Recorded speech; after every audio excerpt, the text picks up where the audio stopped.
మా ఛానల్ చూసిన ప్రతి ఒక్కరు మర్చిపోకుండా లైక్ చేయండి, షేర్ చేయండి, సబ్స్క్రైబ్ చేసుకోండి. ఆ లైక్ కింద బెల్ ఐకాన్ క్లిక్ చేయండి. దేవుడు ముందు ఏం చేస్తుండగాక ఆమేన్.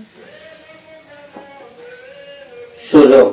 మన ప్రభువుడు రక్షకుడైన యేసుక్రీస్తు నామమున మీ అందరికీ కూడా నా యొక్క హృదయపూర్వక వందనాలు చెల్లిస్తూ ఉన్నాను.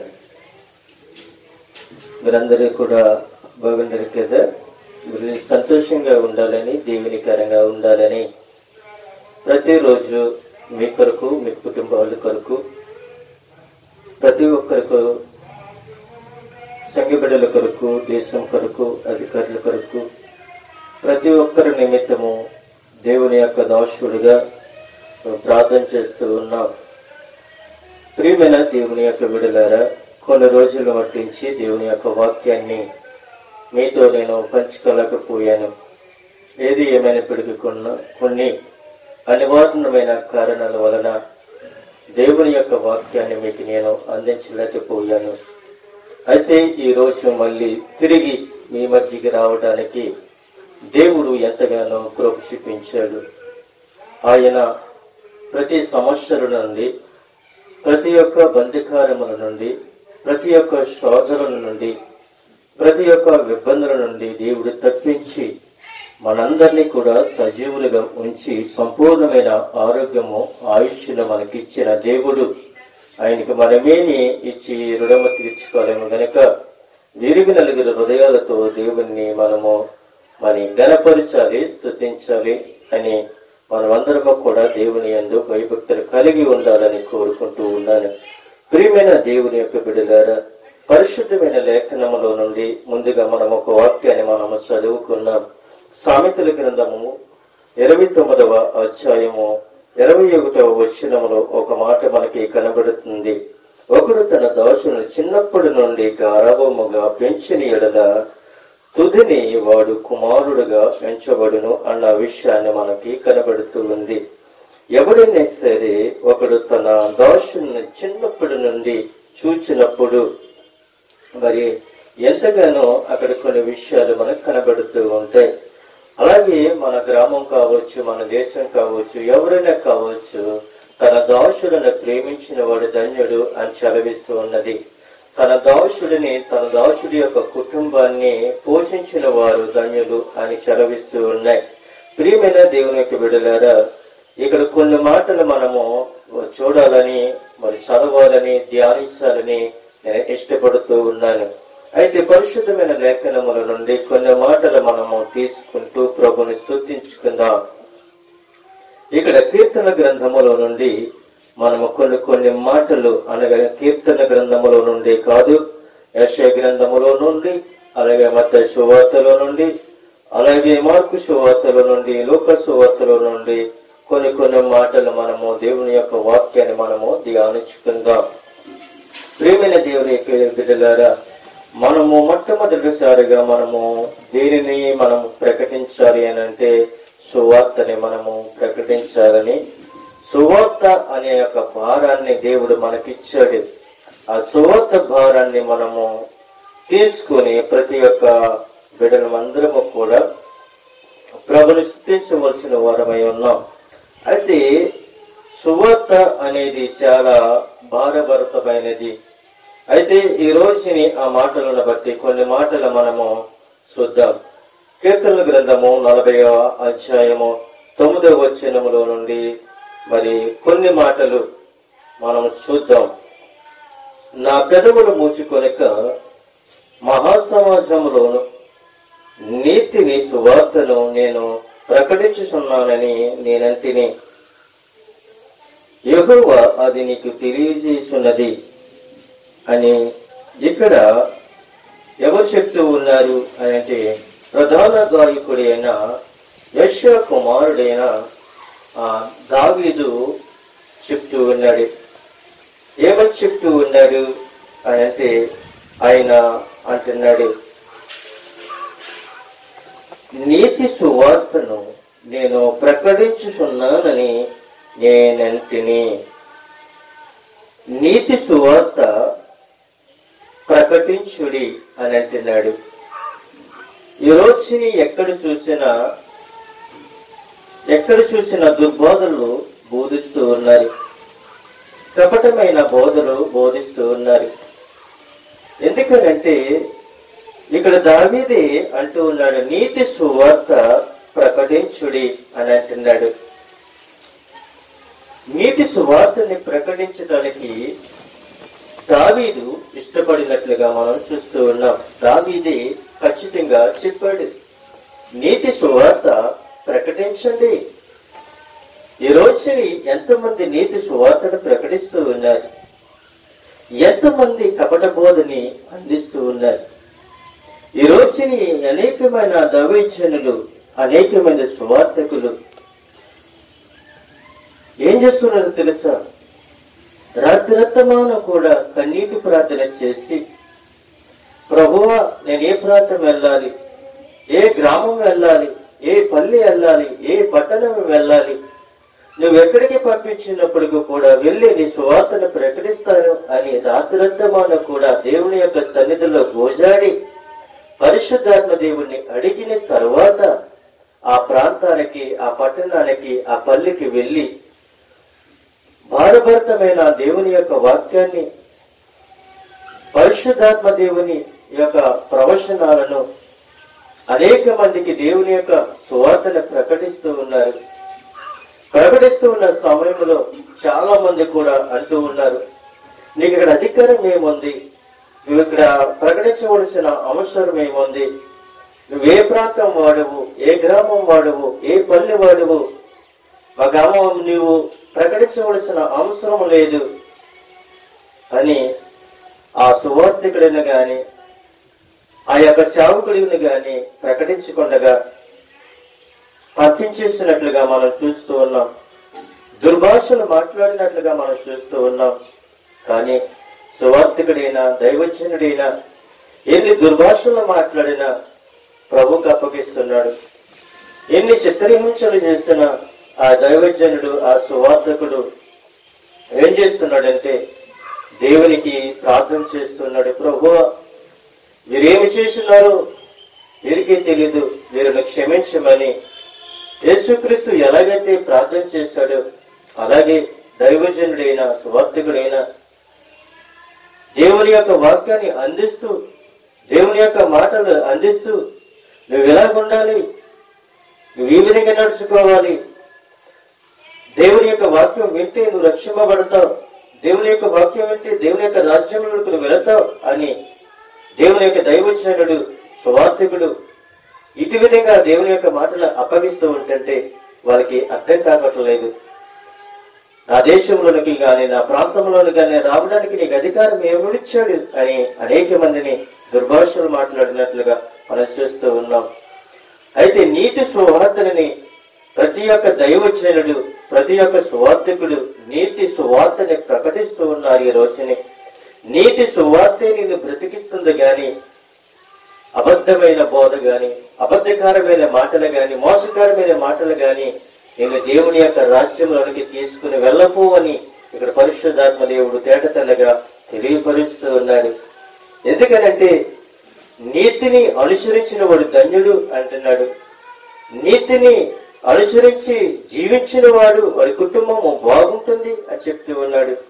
నీతిగా మాట్లాడిన వాడు ఆ నోరు మంచిదవుతుంది అని ప్రభు సెలవిస్తూ ఉన్నాడు. అయితే ఈ రోజు చాలా మంది కూడా నీతి సువార్తనే వింటలేదు గాని కపటమైన బోధనలు వింటూ ఉన్నారు, కపటమైన మాటలు వింటూ ఉన్నారు. మీరు ఎలాగున్నా పర్లేదు, ఏ విధంగా ఉన్నా పర్లేదు, ఎలా మాట్లాడినా పర్లేదు, ఏ విధంగా మీరు నడుచుకున్నా పర్లేదు, నీ కుటుంబం ఏమైపోయినా పర్లేదు, నువ్వు ఎక్కడ కూర్చున్నా పర్లేదు, నువ్వు ఏ విధంగా ఉన్నా పర్లేదు కానీ నువ్వు దేవుని యొక్క సన్నిధికి వస్తే చాలు అన్న దుర్బోధన మనం చూస్తూ ఉన్నాం. మా సన్నిధిలో దేవుడు ఉన్నాడు, మా సన్నిధిలో రక్షణ ఉంది, మా సన్నిధిలో స్వస్థత ఉందని ఇలా చెప్పుకుంటూ పోతూ అనేక మంది దుర్బోధనలు బోధించేవారు ఎందరో కనబడుతున్నారు ఈ రోజుని. కానీ దావీదు అంటున్నాడు, నీతి సువార్తని మీరు ప్రకటించండి, కపట బోధన మీరు ప్రకటించకండి.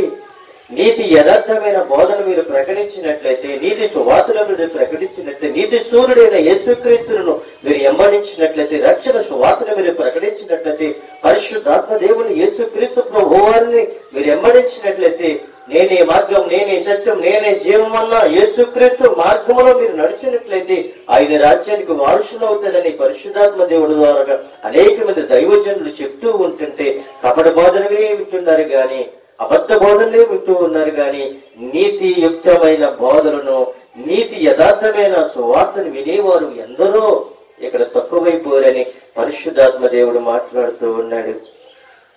ఇంకొక విషయం మనం చూస్తున్నట్లయితే ప్రియమైన దేవునికి బిడ్డలారా, ఆయన ఇంకొక మాట అంటున్నాడు, రక్షణ సువార్తను ప్రకటించుడి అని అంటున్నాడు. రక్షణ సువార్తని ఎవరు ప్రకటిస్తారు అని అంటే కీర్తన గ్రంథము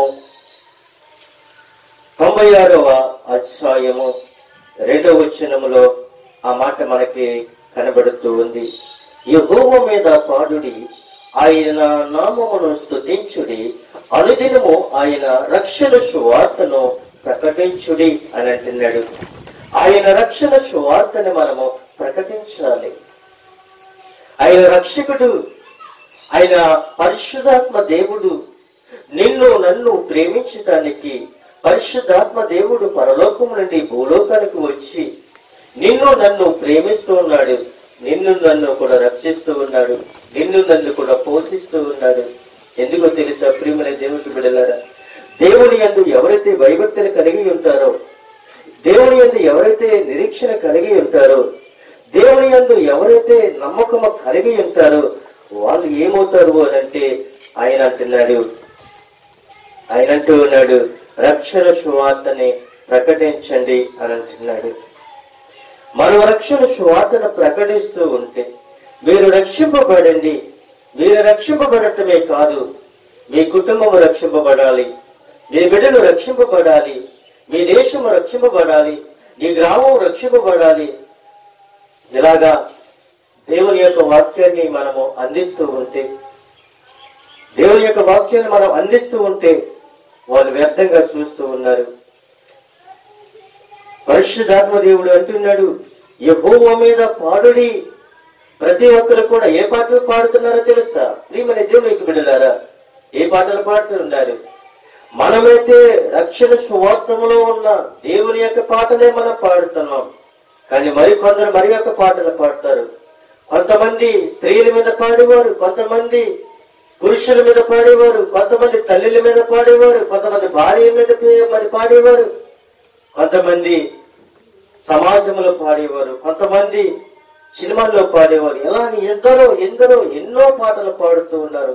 ఏ పాటలు కూడా నిన్ను రక్షించమని ఇక్కడ పరిశుద్ధాత్మ దేవుడు నిన్ను హెచ్చరిస్తూ ఉన్నాడు. ఏ పాటలు పాడాలి అంటే పరిశుద్ధాత్మ దేవుణ్ణి వర్ణించి పాడాలి.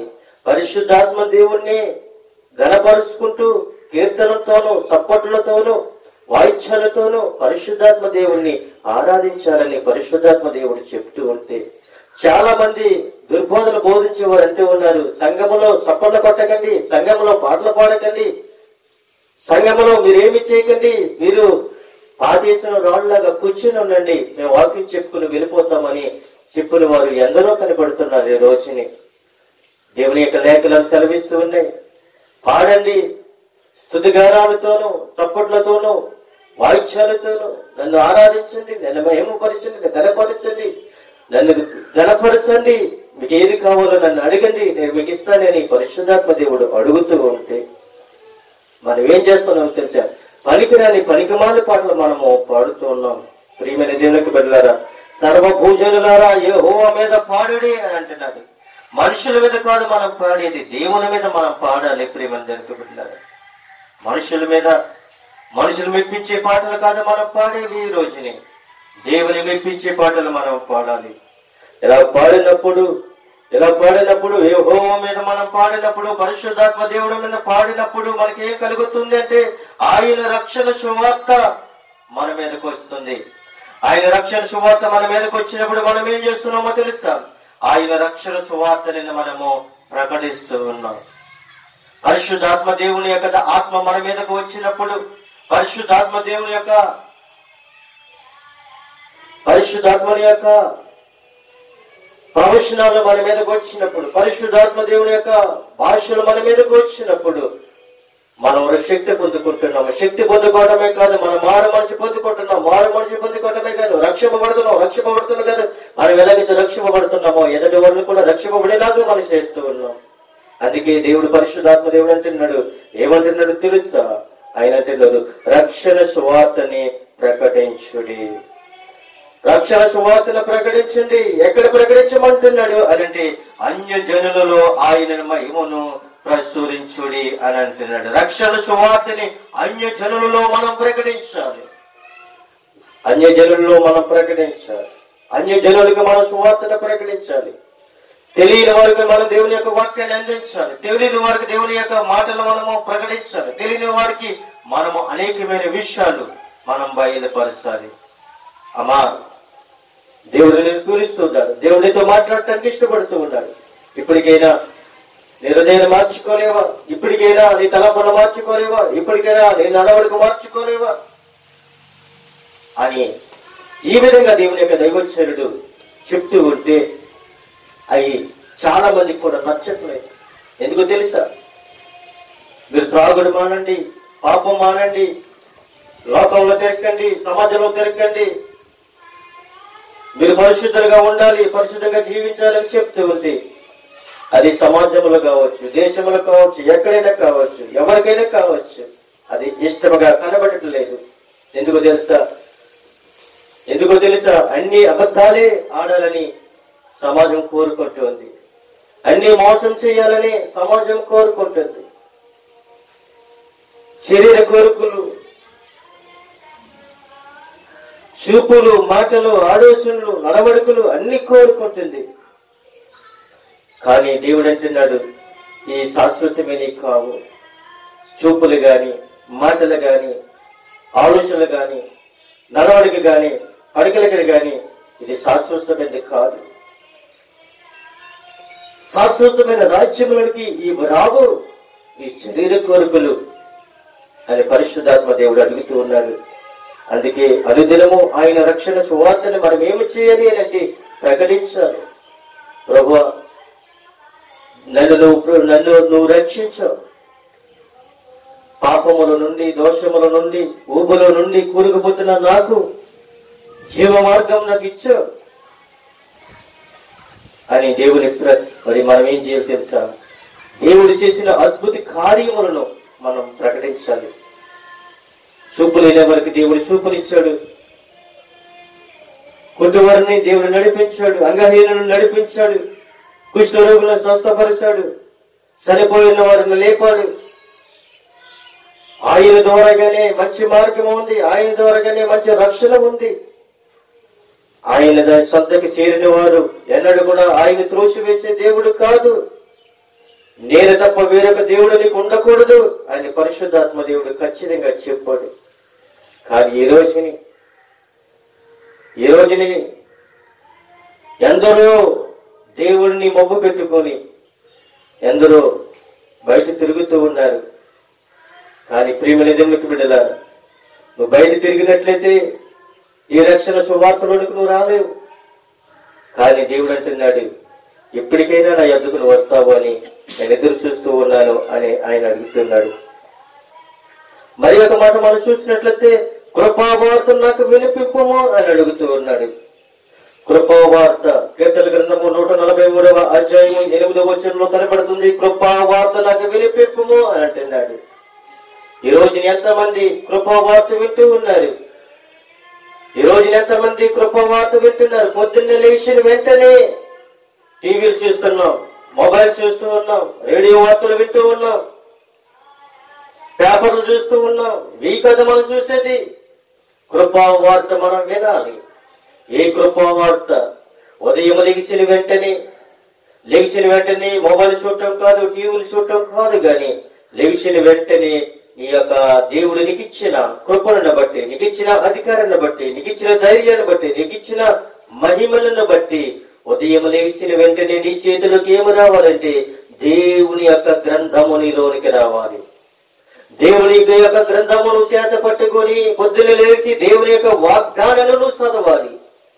దేవుని యొక్క వాగ్దానము చదివినట్లయితే ఆ వాగ్దాన జీవితంలో నెరవేర్చబడుతుంది. ప్రియమైన దేవునికి బిడ్డలారా, ఎంతమంది దేవుని యొక్క వాక్యం చదువుతూ ఉన్నారు? ఎంతమంది ఉదయం లేచిన వెంటనే దైవ గ్రంథాన్ని తీస్తూ ఉన్నారు.